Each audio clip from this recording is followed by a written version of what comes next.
ಸನ್ಮಾನ್ಯ ಅಧ್ಯಕ್ಷ, ಒಂದೇ ನಿಮಿಷ. ಈಗ ನನಗೆ ಈ ಸದನದಲ್ಲಿ ಹೇಳಬೇಕೋ ಗೊತ್ತಿಲ್ಲ.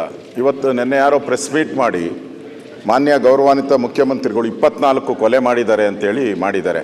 ಅದಕ್ಕೆ ಸನ್ಮಾನ್ಯ ಡಿ ಕೆ ಶಿವಕುಮಾರ್ ಅವರು ಪ್ರೆಸ್ ಮೀಟ್ ಮಾಡಿ ಅದಕ್ಕೆ ರಿಪ್ಲೈ ಮಾಡಿದ್ದಾರೆ. ನನಗೆ ಅನ್ಸುತ್ತೆ ಏನು ನಡೀತಾ ಇದೆ ಇಲ್ಲಿ. ಪ್ರಶ್ನೋತ್ತರ ಮುಗಿತು. ಈಗ ಮಂತ್ರಿ ಬಂದಿದ್ದಾರೆ, ರೆವಿನ್ಯೂ ಮಿನಿಸ್ಟರ್ ಅವರು, ಅವ್ರು ಓದ್ಬಿಟ್ರಲ್ಲ ಇದ್ರದ್ದು.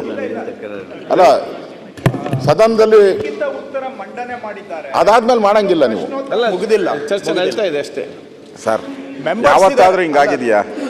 ಯಾವತ್ತೂ ಹಿಂಗಾಗಿಲ್ಲ. ಲಿಖಿತ ಮೂಲಕ ಹೇಳಿದ್ಮೇಲೆ ನೀವೇ ಹೇಳಿ. ಹೊಸ ಸಂಪ್ರದಾಯ ಸದಸ್ಯರ ಹೊಸ ಸಂಪ್ರದಾಯ ಬೇಡ.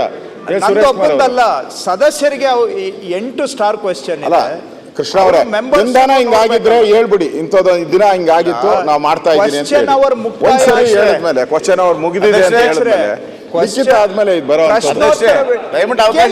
ಕೇಳಿಸ್ಕೊಳ್ಳಿ ಸರ್. ನಾನು ಏನು ಹೇಳ್ತಾ ಇದ್ದೇನೆ ಕೇಳಿಸ್ಕೊಂಡು ಹೇಳಿ. ಶೂನ್ಯ ವೇಳೆ ಪ್ರಶ್ನೆಗಳು ಅಂತ ರೈಸ್ ಮಾಡಿದ್ರು. ಇಲ್ಲ ಸರ್, ಆಮೇಲೆ ಲಿಖಿತ ಪ್ರಶ್ನೆಗಳು ನಾಪಕ ಬಂದು ಎಚ್ ಕೆ ಪಾಟೀಲ್ ಅವರು ನಿಂತ್ಕೊಂಡು ಉತ್ತರ ಕೊಟ್ಟರು. ಶೂನ್ಯ ವೇಳೆ ಬರೋದು ಯಾವಾಗ?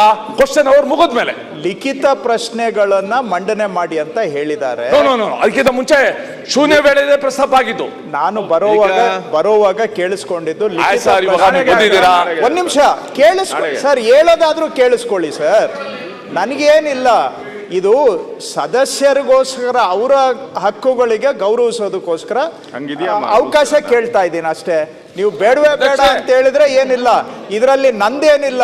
ಯಾಕಂದ್ರೆ ಪ್ರಶ್ನೆ ಕೇಳಿರೋರು ಶಾಸಕರು, ಅವ್ರಿಗೆ ಉತ್ತರ ಕೊಡೋದು ನಮ್ಮ ಕರ್ತವ್ಯ. ಅದಕ್ಕೆ ಅವಕಾಶ ಕೇಳ್ತಾ ಇದ್ದೇನೆ. ನಾನೇನು ಅವರ ತೀರ್ಮಾನಕ್ಕೆ ನಂದು ಇದಿಲ್ಲ, ತಕರಾರಿಲ್ಲ. ಸದಸ್ಯರು ಪ್ರಶ್ನೆ ಕೇಳೋರಿದ್ದಾರೆ, ಸರ್ಕಾರ ಉತ್ತರ ಕೊಡೋ ಜವಾಬ್ದಾರಿ ಇದೆ. ಅವಕಾಶ ಕೇಳ್ತಾ ಇದ್ದೀನಿ ಅಷ್ಟೇ ನಾನು.